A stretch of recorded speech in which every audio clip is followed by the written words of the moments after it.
Alright, so that's the idea. My name is Ezra, and I'm going to be showing you how I created this beat with AudioCipher. So the word I chose was quantum, and if you're not familiar, AudioCipher is a MIDI generation tool where you type in words and it turns it into music. So for this, I actually used both the melody and the chord generator. I went to B and I selected the Lydian scale. So I'm just going to start with this. I'll go ahead and drag this to MIDI and just solo out the track so you can kind of hear it. And right now I have HalfTime on it, so I'm going to turn that off. So this was the original melody that I heard, and you can kind of see what that turned into here.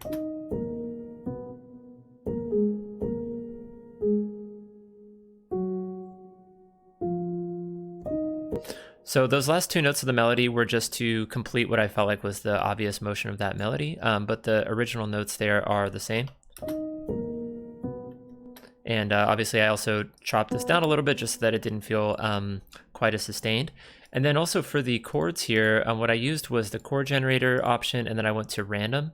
So the way this works is that it takes the same melody that you heard before, but it builds chords on top of each note, and it will stay within the scale. So here it's B Lydian, so it's only going to use notes from the B Lydian scale, but it's going to use a random chord out of this list. So the second, fourth, sixth, seventh, or ninth chord. And based on that, every single time you drag it in, it's going to have a different feel. I also use the Randomize rhythm feature, so you can kind of hear what it sounds like here.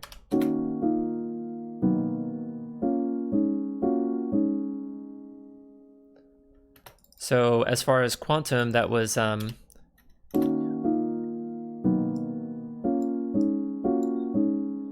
Q-U-A-N-T-U-M. All right, so that's where I got those chords. And I'm going to be honest with you, I did stretch this last chord out so that it would be sustained.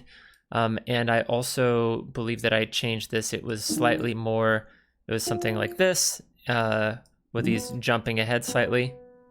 So I just changed that, but that was it. It was very simple to get what I wanted. And from there, if you play them together, it has this kind of like nice melancholic piano sound.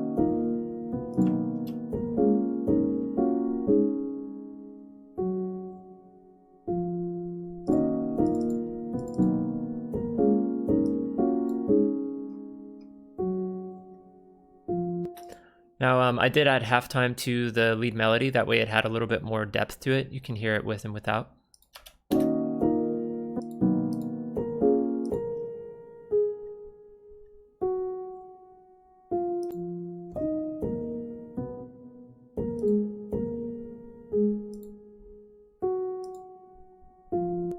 So if you're not familiar with HalfTime, it's essentially taking the core sample and then playing it at half the speed. And then I also adjusted it to the 1/16th setting. I did some blending, and that's how I arrived at the sound. It's kind of like doubling it up with a lower octave, is a simple way to put it. So then I added some strings just for additional accompaniment. I'm going to leave the 808s out for now. I also add these kind of cool strings, so I'll show you what that texture sounded like.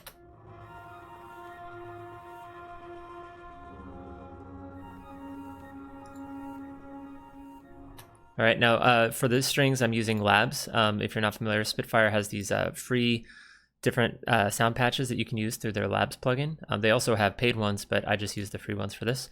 And then the string, this was with Omnisphere.